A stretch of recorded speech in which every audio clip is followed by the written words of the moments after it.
A very warm good morning, students.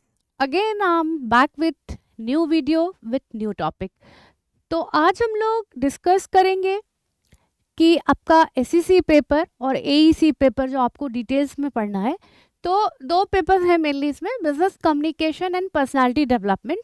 तो आज मैं जो आपको बेसिक्स बताने जा रही हूँ वो बिजनेस कम्युनिकेशन के बारे में बताने जा रही हूँ कि बिजनेस कम्युनिकेशन होता क्या है और what is the role of business communication in our day to day life, or whatever the different activities or different activities we are performing in any business, all are the part of business communication. So now we start our class. So come to the topic. सबसे पहले हमने बात करनी है कि what is the concept of communication. तो मैंने आपको पहले भी बताया है कि communication is defined as passing of information, ideas, knowledge, gestures from one person to another so that they can easily understand. तो हमने जाना कि कम्युनिकेशन होता क्या है, हमें पहले ही पता है कि passing of information from one person to another so that they can easily understand. But जब हम वर्ड कम्युनिकेशन की बात करते हैं कि ये जो कम्युनिकेशन वर्ड है, राइट, ये जो कम्युनिकेशन वर्ड है ये कहाँ से टेकन हुआ है, तो it has been drive from a Latin word communicare. कहाँ से आया है? कम्युनिकेयर से आया है, जिसका मतलब होता है टू पार्टिसिपेट और to transmit. Transmit means transmit of any information, any ideas, any gestures और any giving any type of knowledge to other person, और which means to make a common और टू शेयर, राइट। तो communication word जो है एक Latin word कम्युनिकेयर से आया है, जिसका मतलब क्या होता है? टू मेक अ कॉमन और टू शेयर सम इंफॉर्मेशन और ideas. So after that communication is the activity और a process of sharing or exchanging ideas, feeling information, experience between two or more person. It is an act of instant transmitting the information actually communicated by some mean. Some mean यहाँ कहने का मतलब है passing of information, passing of information by mean means कि medium, किस माध्यम से हम इंफॉर्मेशन को पास ऑन करेंगे यानी देंगे अगले बंदे को, राइट। तो टेलीफोनिक भी हो सकता है, और अगर हम बात करें तो हम फेस टू फेस कम्युनिकेशन भी कर सकते हैं और ओरल भी कर सकते हैं, it may be in written form also. अब हम लोग आगे देख लेते हैं कि so many writers have given the definition of communication. According to Ellen Liu, defines communication is the sum of all the things one person does when he wants to create understanding in the mind of another. It is a bridge of meaning. It involves a systematic process of telling, listening, understanding and responding. आपको भी बताया था मैंने कि कोई भी तरह की पासिंग ऑफ इंफॉर्मेशन और टेलिंग, लिसनिंग और अंडरस्टैंडिंग की बात हो रही है, सिंपल समझिएगा ये एक सिस्टमेटिक प्रोसेस है। कोई भी बात कहना, सुनना, समझना और after that respond, that is known as feedback. आप जब चीज किसी से भी कहते हो तो पहले आप सोचते हो, फिर कहते हो, और अगला बंदा उस चीज को समझता है और फिर उसके अकॉर्डिंग रिस्पॉन्ड करता है। That all are the part of communication. It is a systematic process और communication process. So after that William G Scott defined business communication. Administrative communication is a process which involves the transmission and accurate replications of ideas ensured by feedback for the accomplishment of organization goal. आज जब हम business purpose से किसी भी तरह का communication कर रहे हैं बिजनेस पर्पस से, तो जो बिजनेस से रिलेटेड बातें हम करते हैं, आप जिसके साथ भी बिजनेस में इन्वॉल्व हो, जिस भी पर्सन के साथ आप बिजनेस कर रहे हैं, तो आप क्या करते हैं? आप उनको किसी भी तरह का मैसेज ट्रांसमिट करते हैं और उसके बाद कोई ना कोई उसके लिए गोल्स होता है हमारा, हम किसी ना किसी गोल्स के लिए ही मैसेज ट्रांसमिट करते हैं या बातें करते हैं या आइडियाज़ हम शेयर करते हैं, नॉलेज को हम शेयर करते हैं, राइट। तो ये है ऑर्गेनाइजेशन गोल की बात हो रही है कि हम किसी ना किसी एक गोल के लिए काम करते हैं। अब जब हम डेफिनेशंस और एस्पेक्ट्स की बात करेंगे एडमिनिस्ट्रेटिव कम्युनिकेशन के अंदर, तो the sender ability to transmit his own ideas accurately. Simple समझिएगा, मेरे को बिजनेस पर्पस से कोई आपके साथ डील करनी है, तो जो भी मैं आपको आइडियाज दूंगी या मुझे जो भी मैसेज कम्युनिकेट करना आपके साथ, वो क्लियर होना चाहिए। क्लियर कहने का मतलब है कोई भी चीज़ उसमें डाउट नहीं होना चाहिए, कोई भी चीज़ में डाउटफुल नहीं होना चाहिए, आइडियाज़ जो है वो एक्यूरेट होनी चाहिए। The receiver's mental ability to get the same ideas as were transmitted accurate replications. The receiver mental ability, अब आपने किसी को कोई बात कही, राइट, आपने किसी को कोई बात कही, वो उसके सेंस पे डिपेंड है या उसकी एबिलिटी, मेंटल एबिलिटी पे डिपेंड है कि वो उन चीज़ों को कैसे लेता है, पॉजिटिवली ले रहा है या निगेटिवली ले रहा है। आफ्टर दैट द फीडबैक और द रिसीवर्स रिस्पॉन्स, जब आप किसी को भी कुछ कहते हैं तो उसका कुछ ना कुछ फीडबैक आता है, that is a part of feedback और receiver response. And after that initiating action which help to achieve the goal. आज हम कोई ना कोई, जब कोई चीज़ हम बातें रखते हैं, किसी चीज़ पर हम काम करते हैं, तो हमारा कोई ना कोई गोल्स होता है, और जब वो गोल्स अचीव हो जाता है तो इसका मतलब ये है कि हमारा जो कम्युनिकेशन है वो सक्सेसफुली डन हो गया, that is known as the process communication. उसके बाद हम नेक्स्ट पे बात करेंगे कि देयर आर सम कंपोनेंट्स और elements of the communication process.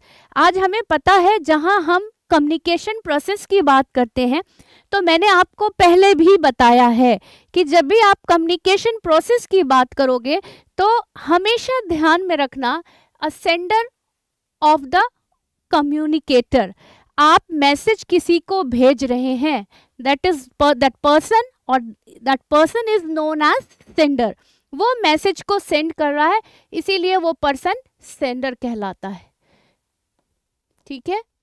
After that a message, आपके दिमाग में किसी भी तरह का कोई मैसेज आता है, कोई थॉट आता है, कोई आइडियाज आती हैं, तो आप पहले उस आइडियाज को प्लान करते हो, उन चीज़ों को सोचते हो और उसके बाद उस मैसेज को कन्वे करते हो in a form of language, in a form of easy language और सिंपल लैंग्वेज, ठीक है। किसी ना किसी हम सिंपल लैंग्वेज का इस्तेमाल करते हैं जो अगले बंदे को इजीली अंडरस्टैंडेबल हो और easy to understand, right, easy to understand.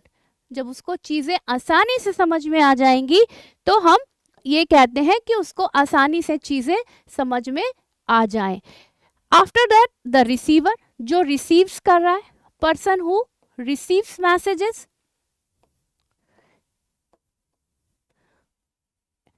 And decoding. जब हम रिसीव करते हैं तो हम कुछ ना कुछ मैसेज को डिकोड करते हैं। डिकोड मतलब कि हम सोचते हैं, think about a message that how to reply, think about message that how to reply, that how to reply. तो हम मैसेज के बारे में सोचते हैं और उसके बाद हम फीडबैक पे आते हैं कि what should be the results. Feedback यानी रिजल्ट्स की बात हो रही है कि हमारा रिजल्ट क्या होगा। तो these are the basic components और एलिमेंट ऑफ कम्युनिकेशन। ये बेसिक कंपोनेंट्स हैं और कम्युनिकेशन प्रोसेस के पार्ट हैं which should be followed, right. उसके बाद हम बात कर लेते हैं नेक्स्ट कि what is the effective communication। आज we have to make our communication process more effective। तो अगर हमको फीडबैक अच्छा मिलता है, राइट, फीडबैक पॉजिटिव भी हो सकता है, निगेटिव भी हो सकता है, it depends upon the persons mental ability. ये पर्सन के मेंटल एबिलिटी पे डिपेंड्स है कि आप किसी को किसी भी तरह का कोई मैसेज दे रहे हो तो उस पर्सन को वो चीज़ क्या समझ में आ रही है और वो कैसे रिस्पॉन्ड कर रहा है। That all are the part of feedback. Now message diagram representation हम इसका देख लेते हैं। पहले सेंडर ने मैसेज को सेंड किया किसी माध्यम से, रिसीवर ने रिसीव किया और उसके बाद वो फीडबैक देता है, राइट। अब कहते हैं कि how to achieve a effective communication. आज अगर हम अपने कम्युनिकेशन प्रोसेस को इफेक्टिव बनाना चाहते हैं तो हम कैसे बनाएंगे। तो सबसे पहले है कम्युनिकेट फॉर अ पर्पस। आज हम जब कम्युनिकेशन करते हैं तो हमारा मेन कोई ना कोई पर्पस होता है कम्युनिकेट करने का। कोई अगर हम बिजनेस पॉइंट ऑफ व्यू से कर रहे हैं तो हमारे गोल्स होते हैं और उन गोल्स के लिए ही हम कम्युनिकेशन करते हैं। उसके बाद है कंपोज मैसेज विथ केयर। आप किसी को भी किसी तरह का मैसेज कर रहे हो, बहुत केयरिंग के साथ करते हो, मतलब ध्यान दे के करते हो कि कुछ भी गलत मैसेज या कोई गलत टाइप का मैसेज उसको अगले को कन्वे ना हो जाए। स्टडी द रिसीवर, जो रिसीव कर रहा है वो स्टडी करता है मैसेज को और फिर सेलेक्ट द एप्रोप्रिएट मीडियम, उस एप्रोप्रिएट मीडियम को सेलेक्ट करता है कि हमको जो मैसेज का रिप्लाई करना है वो किस माध्यम से करना है और किस तरीके से करना है। एंड प्रोवाइड द फीडबैक, और उसके बाद हम फीडबैक की बात करते हैं, which is act promptly on receiving feedback. जब आप किसी का भी मैसेज आपको मिलता है, आप उसको रिप्लाई करते हैं तो there should be some feedback आता है, या तो पॉजिटिव फीडबैक आएगा या उसका निगेटिव फीडबैक आएगा। तो ये जो डिपेंड्स करता है, ये पर्सन की एबिलिटी पे डिपेंड करता है कि वो पर्सन कैसे सोच रहा है, ठीक है। उसके बाद नेक्स्ट है बेनिफिट्स ऑफ इफेक्टिव कम्युनिकेशन। अगर आज हम अपने कम्युनिकेशन प्रोसेस को इफेक्टिव बनाते हैं तो उस इफेक्टिव कम्युनिकेशन प्रोसेस को बनाने के लिए सबसे पहले हेल्दी रिलेशन की बात होती है। किसकी बात हो रही है? हेल्दी रिलेशन की बात हो रही है कि अगर हम कोई भी चीज़, मैसेज, आइडियाज़, किसी चीज़ को कन्वे कर रहे हैं तो प्रॉपर वे से तरीके से कन्वे करें जिससे कि हेल्दी रिलेशन क्रिएट हो किसी भी ऑर्गेनाइजेशन में। अगर ऑर्गेनाइजेशन में कर रहे हैं तो ऑब्वियस यहाँ बिजनेस पर्पस से बात हो रही है और बिजनेस कम्युनिकेशन की बात हो रही है, तो एक हेल्दी इन्वायरमेंट दो लोगों के बीच में क्रिएट होगा, या ऑर्गेनाइजेशन की बात हो या एम्प्लॉयज़ की बात हो। Next is better performance. आज अगर आप कम्युनिकेशन प्रोसेस आपका सही है, आप पासिंग ऑफ इंफॉर्मेशन, किसी को किसी तरह की आइडिया दे रहे हो, इंफॉर्मेशन दे रहे हो और अगले बंदे को सही तरीके से समझ में आ रहा है, तो वो बेटर परफॉर्म करेगा। जहाँ पर मिसअंडरस्टैंडिंग क्रिएट होती हैं वहाँ पर हम बेटर परफॉर्म नहीं कर पाते हैं। तो जो भी मैसेज हमें कम्युनिकेट किया जा रहा है, कन्वे किया जा रहा है, वो जो है वो क्लियर होना चाहिए। तो अगर हमें क्लियर होगा तो हम परफॉर्म भी बेटर करेंगे।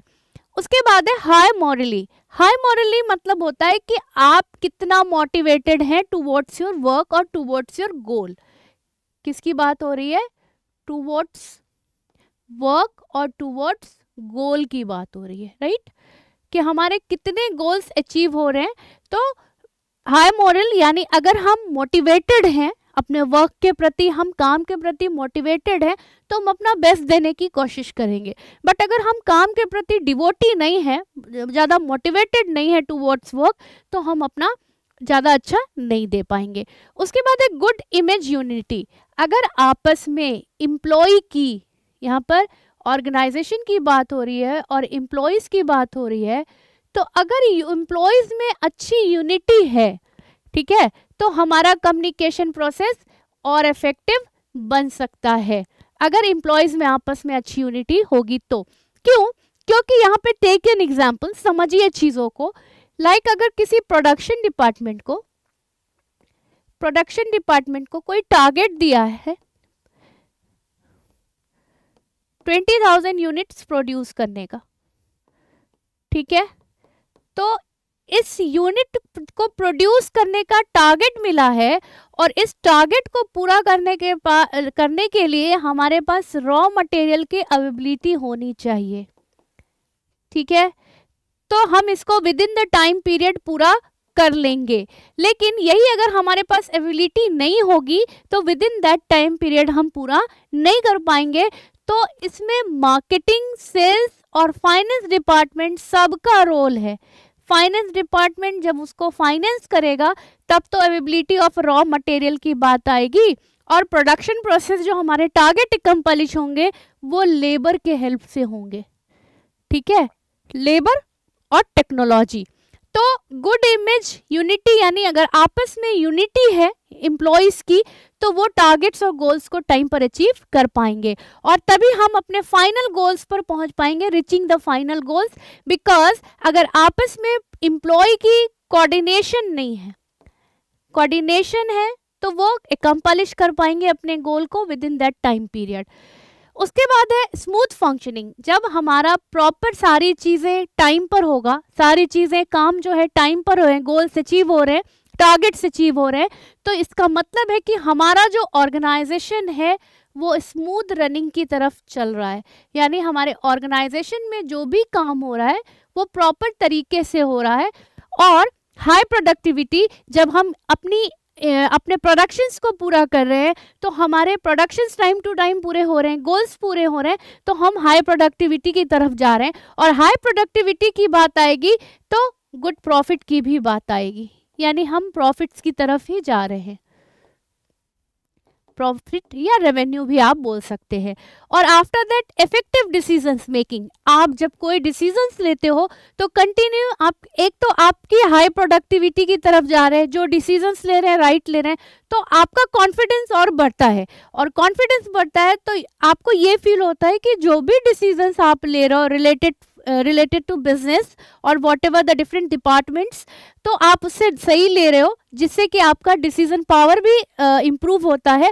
और एक इफेक्टिव डिसीजन लेने से क्या होता है, टाइम पर हम सारी चीज़ों को एकम्प्लिश कर पाते हैं, यानी हम चीज़ों को टाइम पर पूरा कर पाते हैं। And after that cooperation and coordination. Cooperation और कोऑर्डिनेशन की हमने यहीं पे बात की थी कि आपस में ऑर्गेनाइजेशन एम्प्लॉय के बीच में अगर प्रॉपर कोऑर्डिनेशन और कम्युनिकेशन है तो किसी भी तरह की मिसअंडरस्टैंडिंग नहीं होगी। जब मिसअंडरस्टैंडिंग नहीं होगी तो वो प्रॉपरली वर्क करेंगे, हमारे गोल्स भी एकम्प्लिश होंगे, हमारे टारगेट भी एकम्प्लिश होंगे और हमारा जो भी है इफिशियंसी भी हमारे लेबर एम्प्लॉयज की बढ़ेगी, क्योंकि दे आर वर्किंग कंटिन्यू, वो कंटिन्यू काम कर रहे हैं। अब यहाँ पर हम आपको कुछ वर्क दे रहे हैं इससे रिलेटेड करने के लिए। इससे क्या होगा, इससे आपको ये मतलब कुछ नॉलेज होगा और जानकारी होगी कि आपने जो बिजनेस कम्युनिकेशन पढ़ा, student are suppose to prepare notes on their own emergence of communication as a key concept in the corporate and global world. आज कम्युनिकेशन प्रोसेस का या कम्युनिकेशन का रोल क्या है कॉर्पोरेट और ग्लोबल वर्ल्ड में, यानी कॉर्पोरेट सेक्टर्स यानी बिजनेस वर्ल्ड की बात हो रही है या मॉडर्न एरा की बात हो रही है, ठीक है। और what is the impact of technology. Impact of technology, आप सारे लोग जो है, सारे बच्चे जो है इंटरनेट यूज करते हो, blogs, emails, models, socials media, Facebook, Twitter and WhatsApp, इसका क्या एडवांटेज है, क्या डिसएडवांटेज है। तो काइंडली आप इस 2 क्वेश्चंस पे काम करके आइएगा। पहला तो है कि इमरजेंस ऑफ कम्युनिकेशन क्या है, what is the role of communication in corporate and global world, first question is. And second is what is the impact of technology in our modern era, और यहाँ पर आप लिख सकते हो use of technology in modern era, ठीक है। तो ये 2 क्वेश्चंस हैं, ये करके आइएगा। If you have any doubt, any query related to this topic, you can ask. Thank you and have a nice day.